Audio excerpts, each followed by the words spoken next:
ইস কিরোটা বসে 3 মাসের বেতন বাড়ি ছাড়া ওদের গ্যাস খাবাইতাম না সারা গেছে ওরে ভাই বস 3 মাসের বেতন বাড়ি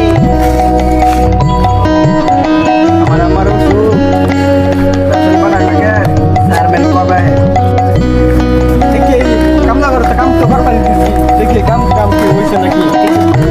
আসসালামু আলাইকুম স্যার।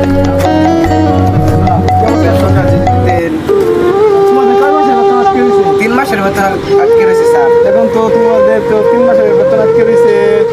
আমি তো ম্যানেজার তোমার কি না 3 মাসের বেতন আটকে রয়েছে। 3 মাসে তার 3 মাসের বেতন আটকে রয়েছে না? জি স্যার আমার তাহলে তার কয় টাকা হয়? 1300 কয় টাকা হয়েছে তার? 13,000 টাকা। তোমার 13,000 টাকা হয়েছে? জি স্যার 13। স্যার আমার আম্মুর তো অসুখ, যদি পুরা মাসের ফুল বেতনটা দিতেন তা ভালো হইতো।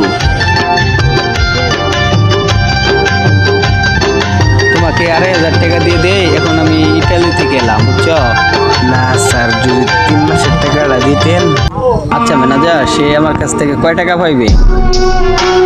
স্যার তাকে 2,500 টাকা দিয়ে দেন, লাগবে তো তাই বললাম আর কি স্যার। স্যার আমার আম্মুর তো অসুখ, চিকিৎসা করার লাগবো, তাই পুরো মাসের বেতনটা যদি দিতেন তাহলে একটু ভালো হইতো স্যার।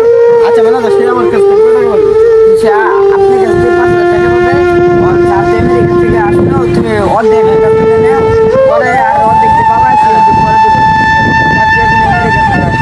আচ্ছা জি স্যার, তাহলে স্যার আমার 3,000 টাকা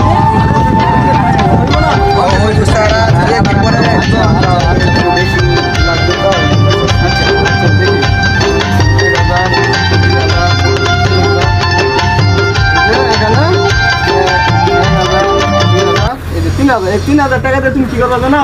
তোমার মার চিকিৎসার জন্য দিবা 1,000 টাকা, আর 500 টাকা তোমার আম্মার জন্য ফল আমি যাবি নিবা, আর 500 টাকা তোমার গাড়ি ভাড়া, আর 500 টাকা তোমার ইয়ের লেগে এই যে তুমি দোল দাম পারবা এর জন্য, আর এই যে 500 টাকা দিয়ে তুমি বাজার সদা করবা, ঠিক আছে? 힘이 좀 돼. 나는 영원히 웃지. 하늘 감사보다 멀리 돌려봐. 모습이 내 신기한 노래.